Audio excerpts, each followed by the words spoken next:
पाकिस्तान के कब्जे वाले जम्मू कश्मीर यानी कि पीओजेके में कथित मानवाधिकार उल्लंघनों को लेकर अंतर्राष्ट्रीय स्तर पर एक बार फिर आवाज उठाई गई है।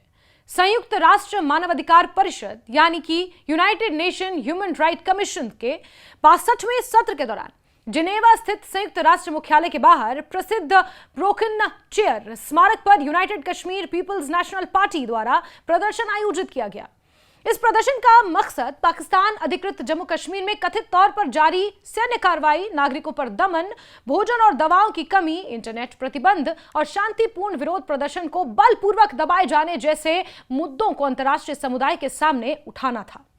प्रदर्शनकारियों ने संयुक्त राष्ट्र मानवाधिकार परिषद से तत्काल हस्तक्षेप की मांग करते हुए स्वतंत्र अंतर्राष्ट्रीय जांच कराने और पाकिस्तान पर दबाव बनाने की अपील की है। यह प्रदर्शन ऐसे समय में आयोजित किया गया जब जिनेवा में संयुक्त राष्ट्र मानवाधिकार परिषद का 62वां सत्र चल रहा था, जिसमें दुनिया के विभिन्न देशों में मानवाधिकारों की स्थिति पर चर्चा की जा रही थी। मानवाधिकार यानी कि human rights, basic human rights. UKPNP जो कि इस विरोध प्रदर्शन को लीड कर रही थी, उसने इस मंच का उपयोग करते हुए पीओजेके में कथित मानवाधिकार उल्लंघनों का मुद्दा वैश्विक स्तर पर उठाने की कोशिश की है।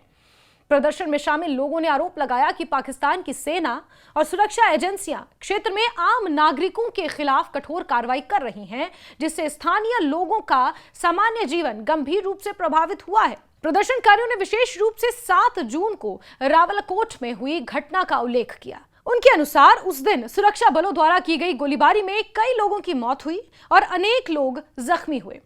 प्रदर्शनकारियों का दावा है कि यह कार्रवाई उन नागरिकों के खिलाफ की गई जो अपने अधिकारों और स्थानीय समस्याओं को लेकर विरोध प्रदर्शन कर रहे थे। यूकेपीएनपी का कहना है कि इस घटना के बाद पूरे क्षेत्र में सुरक्षा बलों की मौजूदगी और ज्यादा बढ़ा दी गई, जिससे लोगों में भय और असुरक्षा का माहौल बन गया। यूकेपीएनपी के नेताओं ने प्रदर्शन के दौरान संयुक्त राष्ट्र मानवाधिकार परिषद से अपील की कि वो इस मामले को गंभीरता से लेते हुए तत्काल हस्तक्षेप करें, यानी कि इंटरवीन करें। पार्टी के नेताओं जमील मकसूद और अमजद यूसुफ ने कहा कि अंतर्राष्ट्रीय समुदाय को पाकिस्तान पर यह दबाव बनाना चाहिए कि वो पाकिस्तान अधिकृत जम्मू कश्मीर से अतिरिक्त सुरक्षा बलों को हटाएं और रावलाकोट में चल रही कथित घेराबंदी को समाप्त करें। उनका कहना था कि जब तक सुरक्षा बलों की भारी तैनाती बनी रहेगी और लोगों की स्वतंत्र आवाजाही, शांतिपूर्ण विरोध पर प्रतिबंध रहेगा, तब तक क्षेत्र में सामान्य स्थिति बहाल होना संभव ही नहीं है। यूकेपीएनपी के नेताओं ने यह भी मांग की कि नागरिकों के खिलाफ कथित बल प्रयोग, गोलीबारी और मानवाधिकार उल्लंघन के आरोपों की स्वतंत्र और निष्पक्ष अंतर्राष्ट्रीय जांच कराई जाए। ये तमाम चीजें यूनाइटेड नेशंस के मुख्यालय जिनेवा में बाहर हुई, जिससे कहीं ना कहीं पाकिस्तान की अंतर्राष्ट्रीय छवि पर भी अब सवाल उठ रहे हैं। उनका कहना है कि यदि जांच किसी स्वतंत्र अंतर्राष्ट्रीय संस्था द्वारा की जाए तभी वास्तविक स्थिति दुनिया के सामने आ सकेगी। उन्होंने आरोप लगाया कि स्थानीय स्तर पर निष्पक्ष जांच की कोई संभावना है ही नहीं, इसीलिए संयुक्त राष्ट्र या किसी अन्य अंतर्राष्ट्रीय मानवाधिकार संस्था की निगरानी में जांच होना जरूरी है। यूकेपीएनपी की विदेश मामलों की समिति के अध्यक्ष जमील मकसूद ने प्रदर्शन के दौरान कहा कि उनकी पार्टी लंबे समय से पीओजेके के लोगों पर कथित दमन और आतंक के खिलाफ आवाज उठाती रही है। उन्होंने कहा कि उनका मकसद किसी राजनीतिक लाभ की प्राप्ति नहीं है, बल्कि क्षेत्र के आम नागरिकों के मानवाधिकारों की रक्षा सुनिश्चित करना है, एंश्योर करना है। उन्होंने अंतर्राष्ट्रीय समुदाय से अपील करते हुए कहा कि वो पाकिस्तान सरकार से ये मांग करें कि सुरक्षा बलों को क्षेत्र से हटाया जाए, नागरिकों के खिलाफ चल रही कथित कार्रवाई बंद की जाए, रावलाकोट सहित अन्य प्रभावित इलाकों में सामान्य स्थिति बहाल की जाए। जमील मकसूद ने यह भी कहा कि किसी भी लोकतांत्रिक व्यवस्था में नागरिकों को अपनी मांगें शांतिपूर्ण तरीके से रखने का अधिकार होता है। यदि लोगों के शांतिपूर्ण आंदोलनों को बल प्रयोग के माध्यम से दबाया जाता है तो यह अंतर्राष्ट्रीय मानवाधिकार मानकों के विपरीत है। उन्होंने कहा कि संयुक्त राष्ट्र मानवाधिकार परिषद को इस मामले में सक्रिय भूमिका निभानी चाहिए ताकि प्रभावित लोगों को न्याय मिल सके। यूकेपीएनपी के सदस्य अमजद यूसुफ ने प्रदर्शन के दौरान कई गंभीर दावे किए। उन्होंने कहा कि रावलाकोट में लगभग 2 लाख लोग अपने बुनियादी अधिकारों की मांग को लेकर धरने पर बैठे हैं। उनके अनुसार यह आंदोलन किसी राजनीतिक एजेंडे के तहत नहीं, बल्कि स्थानीय नागरिकों के अधिकारों और सुविधाओं की मांग को लेकर चलाया जा रहा है, उनकी बेसिक नीड्स को लेकर। उन्होंने दावा किया कि इतने बड़े स्तर पर चल रहे इस विरोध प्रदर्शन को दबाने के लिए प्रशासन ने कठोर कदम उठाए हैं, गोलियां तक चलाई गई हैं। अमजद यूसुफ ने आरोप लगाया कि लोगों के अधिकारों के लिए कार्य करने वाली गैर राजनीतिक संस्था जम्मू कश्मीर ज्वाइंट अवामी एक्शन कमेटी को प्रशासन द्वारा गैर कानूनी संगठन घोषित कर दिया गया है। उनका कहना है कि संगठन के सदस्यों पर इनाम घोषित किया गया है और उन्हें गिरफ्तार करने के लिए व्यापक अभियान चलाया जा रहा है। उन्होंने इसे नागरिक अधिकारों और लोकतांत्रिक स्वतंत्रता पर सीधा हमला बताया। उन्होंने यह भी आरोप लगाया कि क्षेत्र में हालात लगातार बिगड़ते जा रहे हैं। उनके अनुसार पिछले 12 दिनों से सामान्य जनजीवन पूरी तरह प्रभावित है। कई इलाकों में भोजन और दवाओं की भी कमी है, जिससे आम लोगों को भारी कठिनाइयों का सामना करना पड़ रहा है। उन्होंने दावा किया कि आवश्यक वस्तुओं की आपूर्ति बाधित होने के कारण बच्चों, बुजुर्गों और बीमार लोगों की स्थिति और ज्यादा चिंताजनक बनी हुई है। अमजद यूसुफ, जो कि इस प्रोटेस्ट को लीड कर रहे थे, उन्होंने कहा कि अनेक स्कूल, अस्पताल बंद पड़े हैं, जिससे शिक्षा और स्वास्थ्य सेवाएं गंभीर रूप से प्रभावित हुई हैं।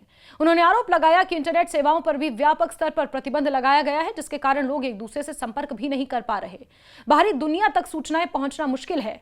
उनका कहना है कि संचार सेवाओं पर प्रतिबंध लगने से क्षेत्र में रहने वाले लोगों की समस्याएं और ज्यादा बढ़ गई हैं। ऐसे में ये जो तमाम चीजें पीओजेके से सामने आई हैं, इसने कहीं ना कहीं पाकिस्तान की छवि और पाकिस्तान पीओजेके को लेकर किस तरह से बर्बरता कर रहा है, इसने पाकिस्तान का जो ये चेहरा है अंतर्राष्ट्रीय स्तर पर उजागर कर दिया है। पीओजेके, जिस पर पाकिस्तान अपना दावा ठोकता है, पाक ऑक्यूपाइड जम्मू कश्मीर, जिस पर पाकिस्तान ये कहता है कि पीओजेके उनका है, उस पीओजेके में लोगों की क्या हालत है वो ये प्रोटेस्ट साफ बयां कर रहे हैं।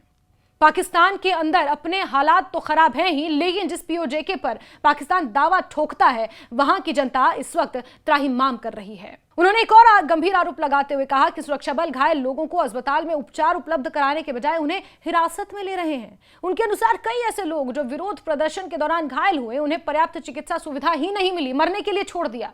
इसके अलावा उन्होंने दावा किया कि स्थानीय नेतृत्व पर लगातार यह दबाव बनाया जा रहा है और उत्पीड़न के भय के कारण कई नेताओं को क्षेत्र छोड़ने के लिए मजबूर भी होना पड़ा है। यूकेपीएनपी और जम्मू कश्मीर जॉइंट अवामी एक्शन कमेटी के प्रतिनिधियों का कहना है कि पाकिस्तान सरकार लगातार यह दावा कर रही है कि पीओजेके में हालात सामान्य हैं और स्थिति पूरी तरह नियंत्रण में है, लेकिन यह झूठ है। प्रदर्शनकारियों का आरोप है कि वास्तविक स्थिति इससे बिल्कुल उलट है। उनका कहना है कि यदि क्षेत्र में सब कुछ सामान्य होता तो बड़ी संख्या में लोग अपने अधिकारों के लिए आंदोलन नहीं करते और न ही अंतर्राष्ट्रीय मंचों पर इस मुद्दे को उठाने की आवश्यकता पड़ती। प्रदर्शनकारियों ने कहा कि जिनेवा में आयोजित ये विरोध प्रदर्शन केवल एक प्रतीकात्मक कार्यक्रम नहीं था, बल्कि इसका उद्देश्य पूरी दुनिया के ध्यान पीओजेके में कथित मानवाधिकार उल्लंघनों की ओर आकर्षित करना था। उनका कहना है कि जब तक अंतर्राष्ट्रीय समुदाय इस मामले में सक्रिय भूमिका नहीं निभाएगा, तब तक प्रभावित लोगों को न्याय मिलना बहुत मुश्किल है। उन्होंने संयुक्त राष्ट्र से आग्रह किया है कि वो क्षेत्र में तथ्यों का पता लगाने के लिए स्वतंत्र जांच दल भेजें और वास्तविक स्थिति का आकलन करें। प्रदर्शन के दौरान यह भी कहा गया कि मानवाधिकारों की रक्षा केवल किसी एक देश का आंतरिक विषय नहीं है, बल्कि पूरी दुनिया की साझा जिम्मेदारी है। ये किसी क्षेत्र में नागरिकों के मूलभूत अधिकारों का उल्लंघन होता है तो अंतर्राष्ट्रीय संस्थाओं का ये दायित्व बनता है कि वो निष्पक्ष जांच कराएं और आवश्यक कदम उठाएं। यूकेपीएनपी के नेताओं ने कहा कि वो पीओजेके के लोगों की आवाज को वैश्विक मंचों तक पहुंचाने का प्रयास आगे भी जारी रखेंगे। जिनेवा में संयुक्त राष्ट्र मुख्यालय के बाहर आयोजित इस प्रदर्शन ने एक बार फिर पाकिस्तान अधिकृत जम्मू कश्मीर की स्थिति को अंतर्राष्ट्रीय चर्चा का विषय बनाने की कोशिश की है। प्रदर्शनकारियों ने अपने आरोपों में सैन्य कार्रवाई, नागरिकों पर दमन, शांतिपूर्ण आंदोलनों को दबाने, भोजन और दवाओं की कमी, इंटरनेट सेवाओं में बाधा और स्थानीय नेतृत्व के उत्पीड़न जैसे कई मुद्दों को उठाया है जोरों शोरों से। उन्होंने संयुक्त राष्ट्र मानवाधिकार परिषद से स्वतंत्र जांच, मानवीय हस्तक्षेप और पाकिस्तान पर दबाव बनाने की मांग को दोहराया है। ये उल्लेखनीय है कि इस प्रदर्शन में लगाए गए आरोप यूकेपीएनपी और प्रदर्शनकारियों के दावे हैं। पाकिस्तान सरकार की ओर से इन सभी आरोपों पर इस संदर्भ में अभी विस्तृत आधिकारिक प्रतिक्रिया सामने नहीं आई है। पाकिस्तान लगातार ये कहता रहा है कि क्षेत्र में कानून व्यवस्था बनाए रखने के लिए आवश्यक कदम उठाए जा रहे हैं और हालात सामान्य हैं। ऐसे में जिनेवा में उठाए गए इन आरोपों और पाकिस्तान के आधिकारिक रुख के बीच स्पष्ट मतभेद भी दिखाई देता है। फिलहाल ये मामला अंतर्राष्ट्रीय स्तर पर ध्यान आकर्षित कर रहा है। यदि संयुक्त राष्ट्र मानवाधिकार परिषद या अन्य अंतर्राष्ट्रीय संस्थाएं इस विषय पर कोई कदम उठाती हैं या स्वतंत्र जांच का निर्णय लेती हैं, तो आने वाले समय में पीओजेके की स्थिति को लेकर वैश्विक स्तर पर और ज्यादा चर्चा देखने को मिल सकती है।